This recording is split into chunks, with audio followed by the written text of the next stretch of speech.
This is the Big O Show. This is the Big O Show. To us, all right? In a way, one of the things I said that what Chris Grier needs to do now, and I don't need to tell him this, you don't need to tell him this, nobody needs to tell him this. He knows this by himself. He's got to hire the right coach or he's gone. There's no doubt about that. He knows that, right? But he's been the guy that always has appeased. And so one of the things I say to Chris and to Marvin and to Reggie, that if you guys are going to run this franchise, you go pick the players. Have a coach that can make a suggestion, but don't give them power like you did with Gase and like you did with Flo, because that will burn you. Because then you really don't know who's doing what and why and this and that. And then we're sitting there going, well, who picked this? Who picked that? Who picked that? And we know that the coach had a lot of influence on everything going on. So get a coach that can make a suggestion, but not has the power to say, no. He cannot go on my team. You got to trade this guy. Go cut this guy right now. Can't do that. Philbin did that every other day to the front office. He'd walk in there. I can't coach this guy. You can't do that. So, one, you've got to take the power. Two, he actually has told everybody, the organization has said, we're moving forward with Tua.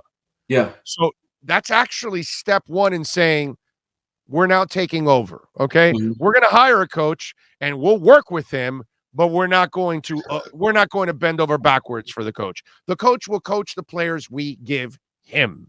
I think that's what's coming on. And then you look at Caldwell's decision now, and you see that he's not going to be able to control his GM here because the GM is already in place.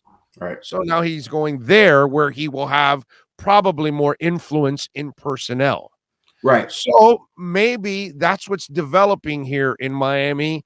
When I'm reading through the tea leaves and things developing, maybe these guys finally are going to fully take over in personnel, and not that way they can actually be measured properly and not have to, oh, well, he didn't want Kyle Van Noy and he didn't want Eric Flowers and he doesn't like Tua and he wanted this guy or that, that kind of stuff.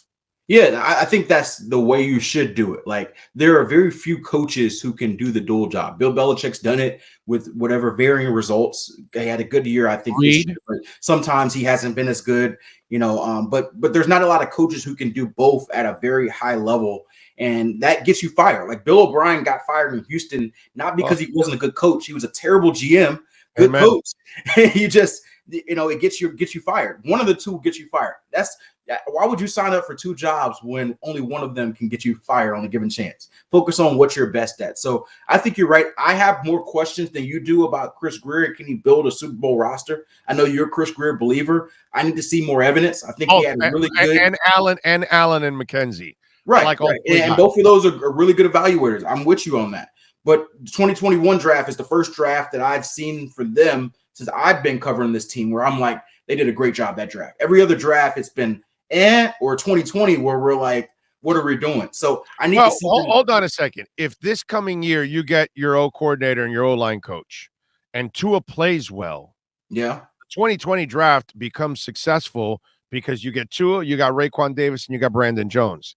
Whatever happens with Jackson and Iggy are icing on the cake already at that point. So yes. You have wait a minute. I think I'm missing. There's another player on that draft besides Raekwon and Robert Hunt. So you're already hitting on three guys possibly in that draft. Right. If you hit on Tua and you do find your quarterback, so we don't really have to dwell so much on Jackson and Iggy because you've hit on a couple of others. If you hit on the quarterback, that 2020 draft completely changes. So yes, and that's why they always tell you don't judge a draft class before 3 years because you still have time.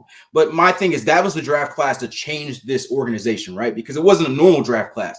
It was a draft class where you had 3 first-round picks, 2 second-round picks, and a third-round pick that was very high. So in a normal year, if you get 2 or 3 studs in your first 3 rounds, you're like, hey, that's great. But when you have 6 picks in your top 80 selections, you're expecting most of those guys to be, franchise plugs or at least solid players. So, there's still a question, at least a question. You're further along the scale. I'm somewhat on the scale, and there's people who are completely off the scale, but on Tua, and that's going to be the main thing. Your other 2 first-round picks are also big question marks. So, though Robert Hunt's been good, Robert Hunt's been decent, I would say. Right. With a good O-line coach, he'll become a solid player. Right. Raekwon Davis has been good. I'd like to see him as a little bit more of a pass rusher, but he's been stout inside. And Brandon Jones in his role, which I'm going to be interested to see how the new defensive coach uses him, because he's not a true cover guy. He's a blitz guy, and he's a in the box guy, which is a little bit of a niche role. You still have to use him that same way. I love the way they used him because it was perfect for his skill set. But those guys have been good players for you, right? But everything's going to be defined on the quarterback and those 3 first-round picks. So I think that's still the jury out on that.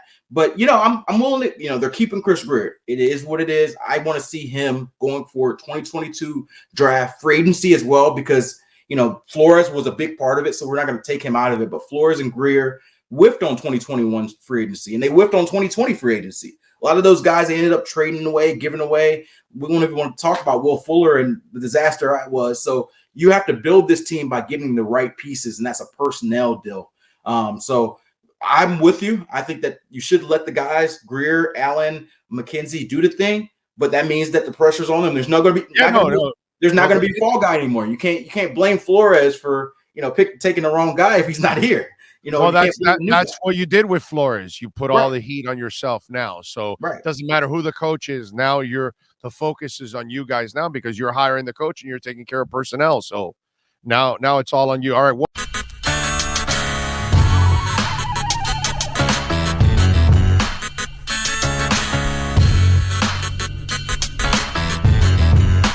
This is the Big O Show. This is the Big O Show.